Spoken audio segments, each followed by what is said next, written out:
जय श्री कृष्णा। एक समय दालभिया ऋषि ने पुलस्त्य ऋषि से पूछा कि हे महाराज, पृथ्वीलोक में मनुष्य ब्रह्महत्या आदि महान पाप करते हैं, पराये धन की चोरी तथा दूसरे की उन्नति देखकर ईर्ष्या करते हैं।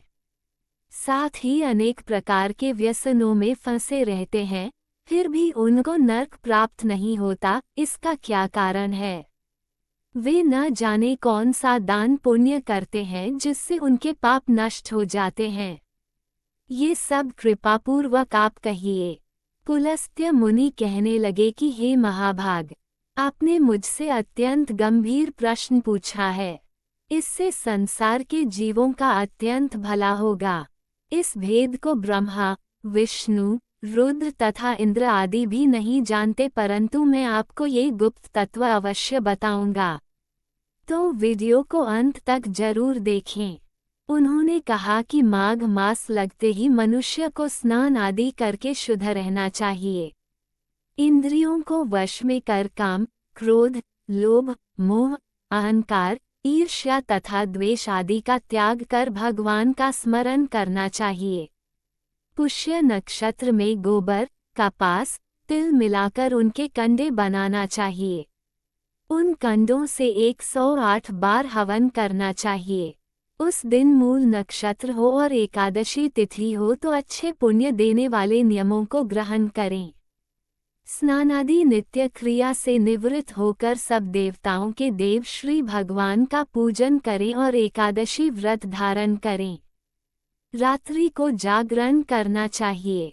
उसके दूसरे दिन धूप दीप नैवेद्य आदि से भगवान का पूजन करके खिचड़ी का भोग लगाएं।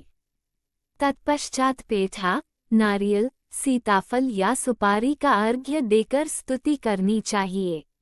हे भगवान, आप दीनों को शरण देने वाले हैं, इस संसार सागर में फंसे हुओं का उद्धार करने वाले हैं। हे पुंडरीकाक्ष, हे विश्वभावन, हे सुब्रह्मण्य, हे पूर्वज, हे जगतपते, आप लक्ष्मी जी सहित इस तुच्छ अर्घ्य को ग्रहण करें। इसके पश्चात जल से भरा कुंभ घड़ा ब्राह्मण को दान करें तथा ब्राह्मण को श्यामा गौ और तिल पात्र देना भी उत्तम है। तिल स्नान और भोजन दोनों ही श्रेष्ठ हैं। इस प्रकार जो मनुष्य जितने तिलों का दान करता है, उतने ही 1000 वर्ष स्वर्ग में वास करता है। 1. तिल स्नान। 2. तिल का उबटन। 3. तिल का हवन। 4. तिल का तर्पण। 5. तिल का भोजन और 6. तिलों का दान। ये तिल के 6 प्रकार हैं। इनके प्रयोग के कारण ये शततिला एकादशी कहलाती है।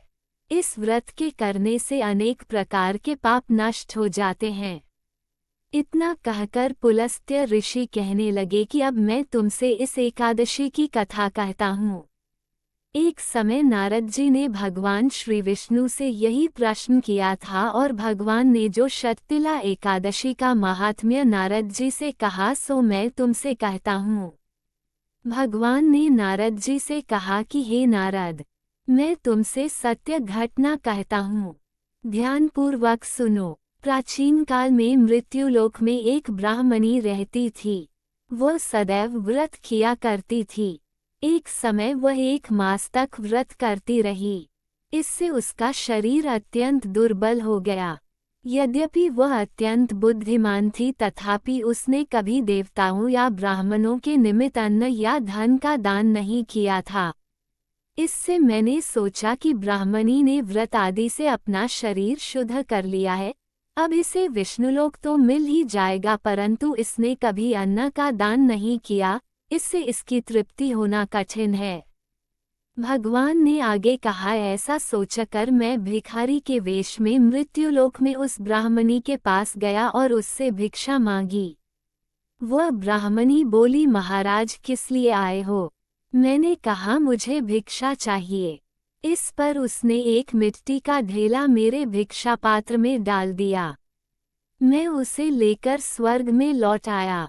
कुछ समय बाद ब्राह्मणी भी शरीर त्याग कर स्वर्ग में आ गई।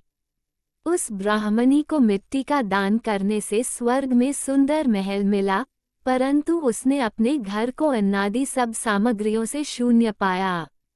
घबराकर वह मेरे पास आए और कहने लगी कि भगवान, मैंने अनेक व्रत आदि से आपकी पूजा की, परंतु फिर भी मेरा घर अन्नादि सब वस्तुओं से शून्य है। इसका क्या कारण है? इस पर मैंने कहा, पहले तुम अपने घर जाओ, देवस्त्रियां आएंगी तुम्हें देखने के लिए। पहले उनसे शततिला एकादशी का पुण्य और विधि सुन लो, तब द्वार खोलना। मेरे ऐसे वचन सुनकर वह अपने घर गई।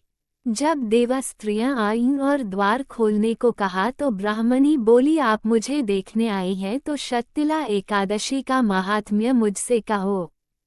उनमें से एक देवस्त्री कहने लगी कि मैं कहती हूँ।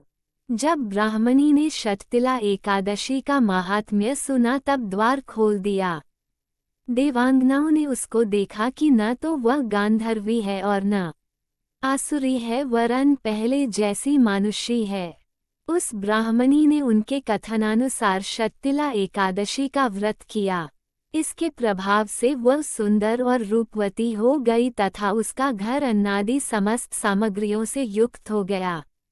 अतः मनुष्यों को मूर्खता त्याग कर शततिला एकादशी का व्रत और लोभ न करके तिलादि का दान करना चाहिए। इससे दुर्भाग्य, दरिद्रता तथा अनेक प्रकार के कष्ट दूर होकर मोक्ष की प्राप्ति होती है। पंचांग के अनुसार माघ माह के कृष्ण पक्ष की एकादशी तिथि की शुरुआत 24 जनवरी 2025 दिन गुरुवार को शाम को 7:25 पर होगी। वहीं तिथि का समापन 25 जनवरी 2025 दिन शुक्रवार को रात 8:31 पर होगी। ऐसे में 25 जनवरी 2025 दिन शुक्रवार को शततिला एकादशी व्रत किया जाएगा। ब्रह्म मुहूर्त सुबह 5:26 से 6:19 तक होगा। पूजा का शुभ मुहूर्त सुबह 5:53 से 7:13 तक होगा। वहीं शाम की पूजा का शुभ मुहूर्त 5:52 से 7:14 तक रहेगा। पंचांग के अनुसार शततिला एकादशी का व्रत पारण का समय 26 जनवरी 2025 दिन रविवार को सुबह 7:12 से लेकर 9:21 तक है। व्रत का पारण करने के बाद गरीब लोगों में विशेष चीजों का दान करें। अगर आपको यह वीडियो अच्छी लगी हो तो इसे लाइक करें, अपने दोस्तों के साथ ज़्यादा से ज़्यादा शेयर करें और मेरी अगली वीडियो देखने के लिए सब्सक्राइब करें। तो कमेंट में जय श्री कृष्णा जरूर लिखें। धन्यवाद।